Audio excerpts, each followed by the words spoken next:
Anybody not ready? Okay.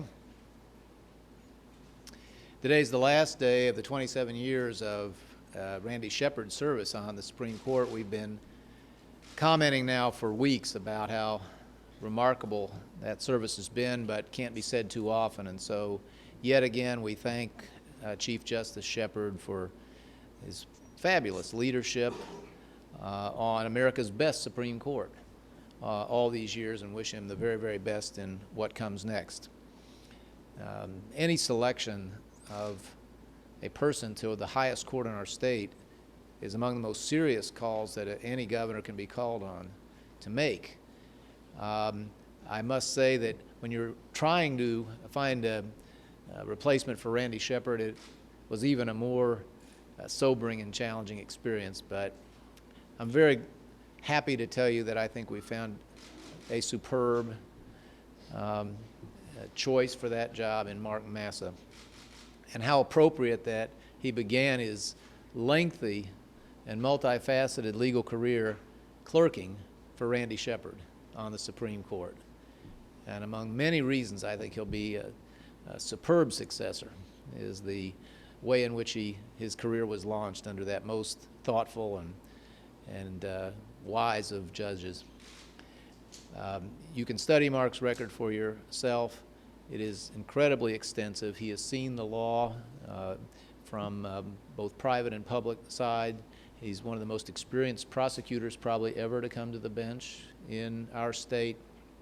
And as I mentioned, he served under one of America's greatest state court justices as he embarked on that career.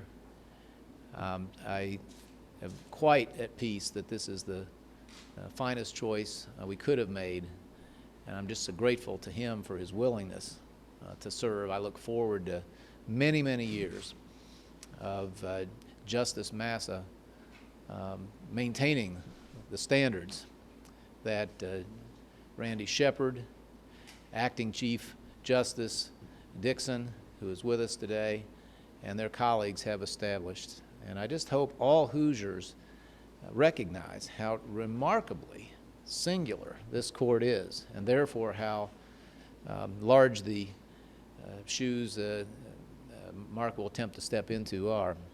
But I have every confidence that he'll do this with his own historical contribution. I've thought many times recently that how daunting this whole idea is. People will say, how do you replace a Randy Shepard? They said, how do you replace a Ted Boehm? One day, and I hope it's not for a long time, they'll say, how do you replace a Brent Dixon? The answer is you don't, not on day one. But these great judges were not the legends they became on their very first day. They grew in stature and built the record for which Hoosiers will always remember them. And I believe one day Mark Massa will be seen in just that fashion.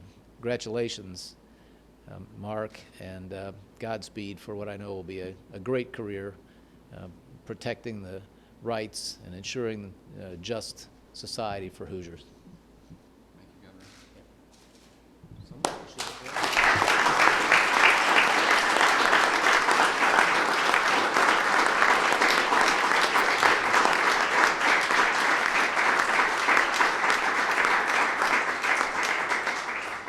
Thank you very much, Governor. Justice Dixon, Governor Skillman, so many friends and former colleagues here in the governor's office. This is a sobering responsibility and an honor that is really beyond words. I am so humbled by it and so grateful for the opportunity. The governor spoke of what a court the Indiana Supreme Court is and has become. And I'd like to be able to say that, perhaps I think it was an Atchison phrase, that a sort of president creation was in the courtroom on that day in 1987 when I was a young aide to Governor Bob Orr, whose portrait hangs on the wall, and saw Chief Justice Shepard take the oath. In some of the media accounts of his retirement ceremony on on Monday. He was accurately quoted as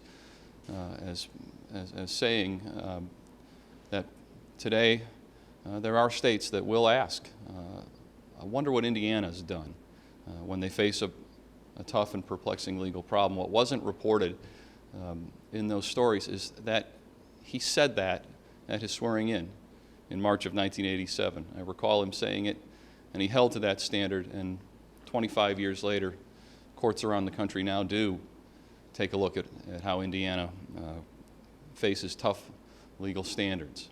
You know, this court, if I might borrow a phrase from the governor, has been aiming higher for since long before Governor Daniels copyrighted the phrase and made it the driving force and theme of all that goes on here.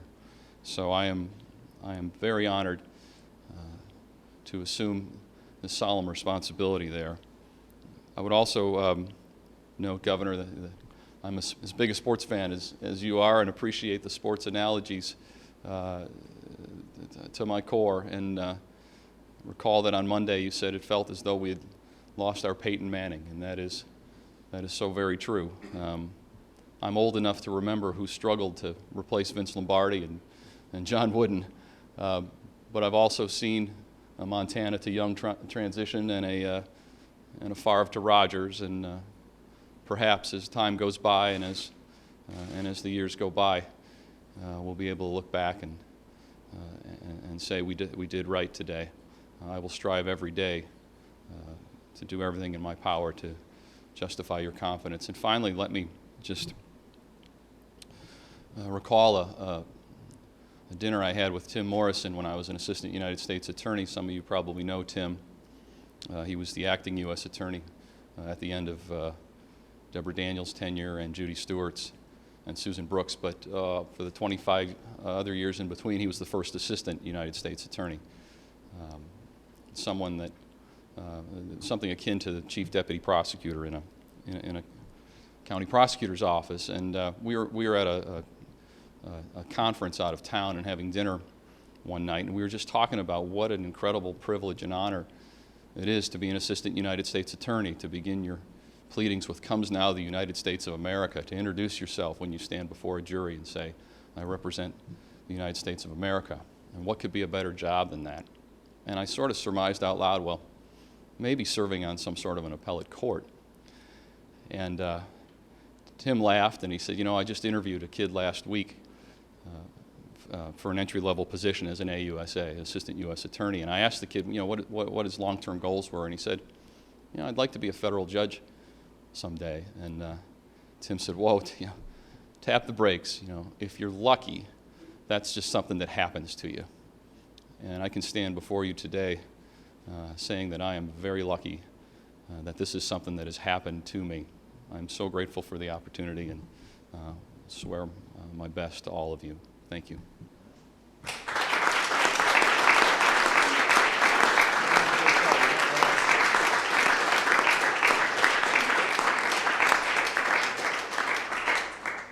Questions of anyone? Is there anything, I guess I have to call you Mr. Justice instead of Mark. Is there anything out there that you would have to recuse yourself from involved in the administration that might be put before the next 6-8 months or so, or is it all free? Not that I'm aware of, but you know, those sorts of questions confront the court on a case-by-case and daily basis. So we'll just see.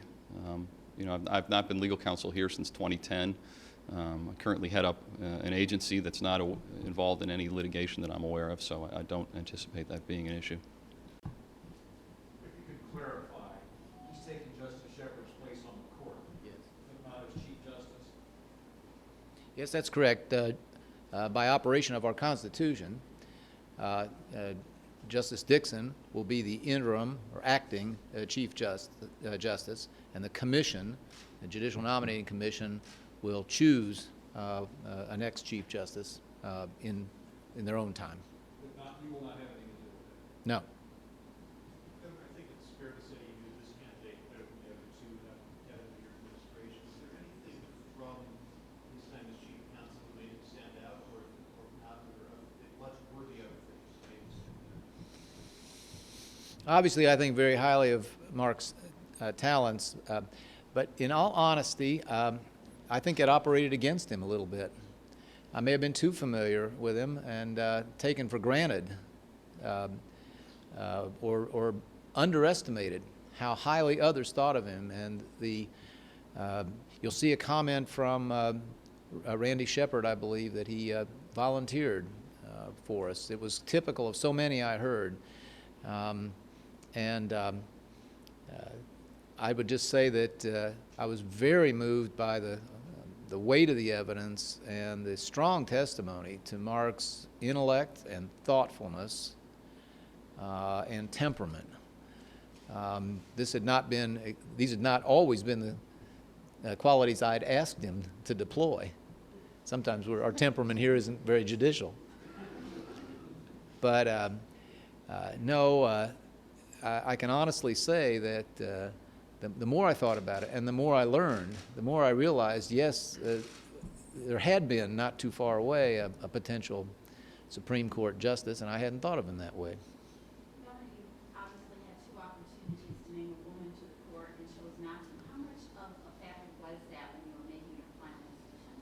I'd like nothing more, of course, and but I've said over and over that the qualifications for a long-term decision of this kind, the criteria, I should say, begin with merit, intellectual and otherwise, experience, principles, and temperament. After that, I'd be glad to break a tie in favor of, let's say, a woman. I've had a chance to appoint the second and third highest ranking officers in Indiana state government, the lieutenant governor and the secretary of state. I appointed women to both. I appointed the first woman in the history of the Indiana tax court, and one of the two appellate judges I've had a chance to appoint was female. So I'm very committed to that, but it cannot trump those other criteria, in my opinion. We simply have to seek out the very, very, very best person available, and I'm convinced I have him. The Supreme Court has only had one on it here in Indiana, and it's hard to believe that there aren't qualified women out there. What do you think, if anything, the state needs to do to diversify its court in some way? I'll tell you what we do, and that's encourage more. We have encouraged a lot of women to offer themselves up in this very rigorous and arduous process. Many of them, though I think might have been very, very strong candidates, have just not found that something they're ready to do or prepared to do at this point in life. But I think that's, I share your view that we'd like to see more balance, and that's the way we pursue it, whether we're talking about the judiciary or other offices. Try to recruit people to offer themselves and make themselves available. Will this be a much more fun job than Marion County prosecutor? I don't know. It's as good it's the best job you could possibly think of having as a judge. And I neglected to say this a moment ago too, and I have to say it standing in this suite of offices. You know, anyone who's ever worked inside a governor's office, regardless of your political stripe, you know, you refer to the governor as my governor. If you run into Judge Hamilton or Mayor Peterson or Judge Stinson, that's certainly what they'll still refer to Senator by as my governor.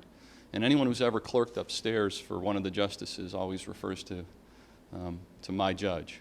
And I mean, I cannot put into words what it means to be appointed to this position by my governor to succeed my judge. And it is the greatest honor that I will ever enjoy. And again, I'm so very grateful for it. So thanks for the opportunity to remember that point. Yes. What do you bring to the court that's not there yet? So we're losing one justice and gaining another. What do you bring that's not represented? I don't know that I bring anything that's not represented, but I do think I bring a breadth of experience in all three branches. I've served in the judicial branch as a clerk to the Chief Justice. When I worked for Mr. Newman, the greatest prosecutor Marion County has ever had, and and a great friend and mentor to me. You know, we very aggressively had a legislative agenda every year. We got 13 bills passed in 7 sessions, changing Title 35 with criminal code enhancements, things I'm very proud of. So I've worked inside the legislative branch and that process, and then 2 stints in the executive branch. And I think all those different experiences can inform judicial decision making. And I would certainly hope I could bring that experience to bear. Mark, when you put your name in, did you think that having been his general counsel would be more of a strike against you? Were you concerned that it would be something that would keep you from getting this done? The governor's a very fair-minded person, so you know, it didn't occur to me to think of potential roadblocks. You know, it is hard, I think, for anybody to any lawyer to look in the mirror and see a potential justice on the Supreme Court. This is going to take a while to really get used to and to actually believe it. So, you know, when I decided to apply, you know, my intention was to make the best showing I could and try to get on the panel and hope that I would receive fair consideration, which I expected. And the governor had 3 great people to choose from, and I neglected to mention that before as well. As the head of CJI, I've gotten to know Jane Siegel in the past year, and she is a wonderful lawyer and a great asset at the Judicial Center, doing terrific work for the Supreme Court, and I'm looking forward to working with her in a different capacity. And Cale Bradford is simply one of the dearest friends that I have. In January 1995, we walked into the Marion County Prosecutor's office together as Cale was the new chief deputy, and I was the chief counsel. We were all in our early 30s on a mission with Scott Newman, and we have remained very dear friends to this day, and he provides tremendous service on our Court of Appeals, and of course has a great future ahead of him, and I'm so grateful to be his friend. Governor, aside from some of the personality things that you mentioned, and that might not be the right word, but integrity and temperament, those kinds of things, were there philosophical things that you found in Mark Massa that appealed to you? When I said principle, I meant a proper sense of judicial restraint, a respect for the separation of powers and the boundaries between the branches, and a disinclination to make law from the bench. This will always be very high on my list of criteria if I get a chance to make one of these calls, and it has been in all the previous ones. You know, back to Mary Beth's question for a second, it's just I'm not sure what it means or doesn't, but I hope it reflects well on our process. It struck me only in the last day or two that of the 6 judges I've had the opportunity to appoint, Mark's the only one I knew at all. I believe I'd met Cale Bradford, but I didn't know him, and I'd never met the other 4 in my life until we got to the point of their being brought forward by the commission. So I think it speaks to merit and a process that has a lot of integrity to it. How would you describe judicial